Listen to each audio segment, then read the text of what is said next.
वा सत्र का चौथा दिन और सुबह सुबह ही विपक्ष ने वॉकआउट किया। वॉकआउट करने के क्या कारण रहे ये हम जानेंगे जिला कांगड़ा नूरपुर के विधायक रणवीर सिंह निक्का जी से। मैं सबसे पहले स्वागत करूंगा निक्का जी हमारे चैनल पे आने पर आपका। धन्यवाद, बहुत बहुत धन्यवाद जी। बड़े भाई, काफ़ी समय से हम आपके साथ हैं, काफ़ी सालों से हम आपके साथ जुड़े हैं। आप जब संगठन में थे, संगठन से आप विधायक बने। विधायक बनने के बाद सबसे पहले आपको ये बताएं कि इस सरकार में क्या क्या चुनौतियां आई हैं। कांग्रेस की सरकार को बने हुए प्रदेश में लगभग 3.25 साल का वक्त गुजर गया। आज प्रदेश के युवा अपने रोज़गार के लिए सरकारों का घेराव करने और सोर्स पे जो लगाए हुए हमारे साथी थे उनको बाहर का रास्ता दिखा दिया गया। आउटसोर्स में जो हमारे युवा साथी थे इंतज़ार में है कि कब हमारी रोजी रोटी चलेगी। जो हमने अपना सेवा करने में 6 से 7 साल लगाए हैं, अब उनको बाहर का रास्ता दिखा दिया है। उसके अलावा युवा रोज़गार के इंतज़ार में है। हर साल 1 लाख रोज़गार, 5 सालों में 5 लाख नौकरियां देने की जो बात कही गई थी, तो आज युवा इंतज़ार में है, उनको रोज़गार नहीं मिल पा रहा है।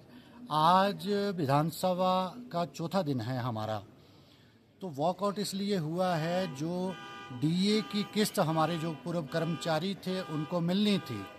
माननीय मुख्यमंत्री जी ने वायदा किया था मई महीने में सभी को जो है डीए की किस्त दे दी जाएगी, मगर आज दिन तक उनको डीए की किस्त नहीं मिली है।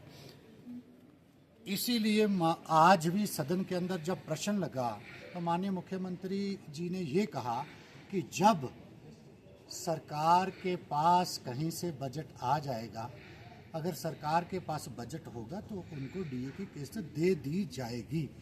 बजट में हमने प्रावधान किया है 2026 तक हमारा जो बजट में प्रावधान है, हम कभी भी पूर्व कर्मचारियों को डीए की किस्त दे सकते हैं।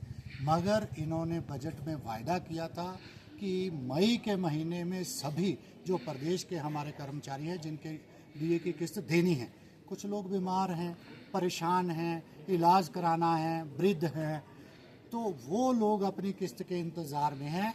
इसलिए भारतीय जनता पार्टी के विधायक दल ने वॉकआउट किया है। मुख्यमंत्री बार बार बोल रहे हैं कि नेता प्रतिपक्ष हमारे साथ दिल्ली चलें, जो आपदा आई है हिमाचल में, लोगों को ज़मीन दिलवाएं, प्रधानमंत्री से मुलाकात करें हमारे साथ चल के, ताकि हम लोग जो लोग उजड़े हैं उनको भी घर दे सकें, ज़मीन दे सकें। इसके ऊपर क्या बोलना चाहिए? देखो, हिमाचल प्रदेश में कांग्रेस की सरकार चल रही है, उनके मुखिया है सुखविंदर सिंह सुक्खू जी। हमारे नेता प्रतिपक्ष माननीय जयराम ठाकुर जी, पूर्व मुख्यमंत्री, माननीय गृह मंत्री जी से, माननीय प्रधानमंत्री श्री नरेंद्र मोदी जी से अपने 7 सांसदों सहित दिल्ली में उनसे मुलाकात करी और सारे हिमाचल प्रदेश में जो स्थिति है, आपदा के कारण जहाँ जहाँ नुकसान हुआ है उसके बारे में अवगत करवाया है। माननीय पूर्व मुख्यमंत्री जयराम ठाकुर जी ने दिल्ली में बखूबी अपने हिमाचल प्रदेश की बात रखी है। ये तो एक बहाना है। मुखिया जो होता है सारे प्रदेश का मुखिया है, जब आदमी उस चेयर पे बैठ जाता है तो वो कहीं से भी धन वो एकत्रित करके जो भी बजट है, कहाँ से बजट आना है, किस तरह हमारी सरकार ने अपनी ग्रोथ करनी है, कैसा आए और हिमाचल प्रदेश के हितों की रक्षा करे, हिमाचल प्रदेश के लोगों की जो आवाज़ है उस आवाज़ को सुनते हुए उनकी रक्षा करे। लेकिन मुख्यमंत्री बोल रहे हैं कि विपक्ष हमारा साथ देना क्यों नहीं चाहता है? क्या कारण है कि नहीं देना चाहते हैं आप साथ?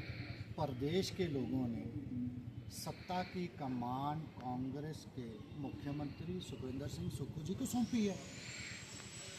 अगर भारतीय जनता पार्टी के नेता जयराम जी को अगर वो कुर्सी सौंपी होती तो आज ये दुर्दशा प्रदेश की नहीं होती। लेकिन मुख्यमंत्री बार बार ये भी बोल रहे हैं कि हमने जो गारंटियां भी दी थी वो भी पूरी की हैं। विपक्ष इस चीज़ को पचा नहीं पा रहा है। आप क्यों नहीं पचा पा रहे हैं इस चीज़ को? ऐसा नहीं है। 3.25 साल का समय बीत गया। आप भी मीडिया से हो, आप गांव-गांव जाएं, लोग किस तरह इंतज़ार में हैं। महिलाएं 1500 रुपये के इंतज़ार में बैठी हैं कि कब 1500 रुपया आएगा। जो मुख्यमंत्री जी द्वारा किया हुआ वायदा, कांग्रेस के नेताओं द्वारा किए हुए वायदे को कब पूरा होगा।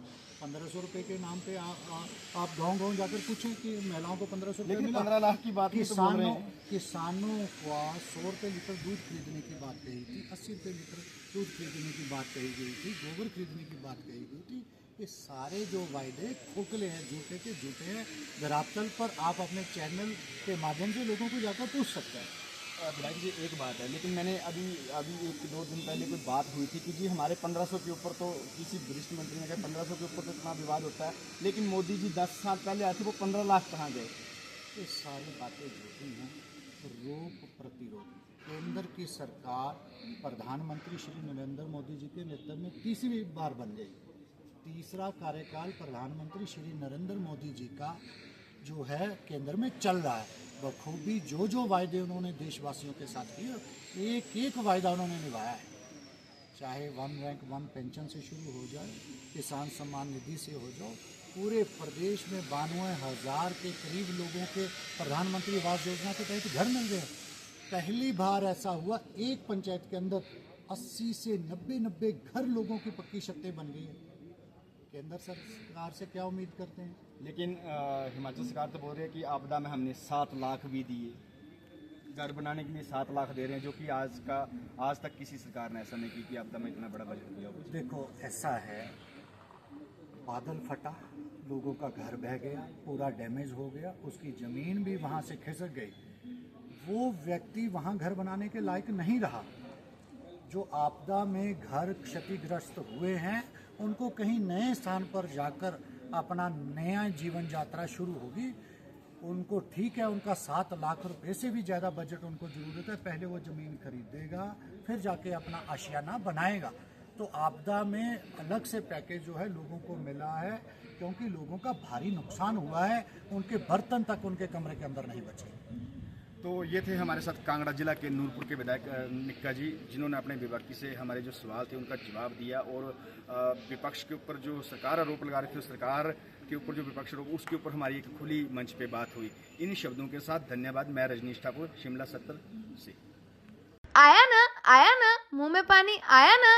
आपने मोमोज तो बहुत खाए होंगे, लेकिन वाह मोमोज के मोमोज नहीं खाए तो क्या ही खाया। टेस्ट की बात करूं तो जब मैं वीडियो बना रही थी ना, तो मुंह में इतना पानी आ रहा था कि जल्दी से मोमोज मिले और मैं खाऊं। वाह मोमोज।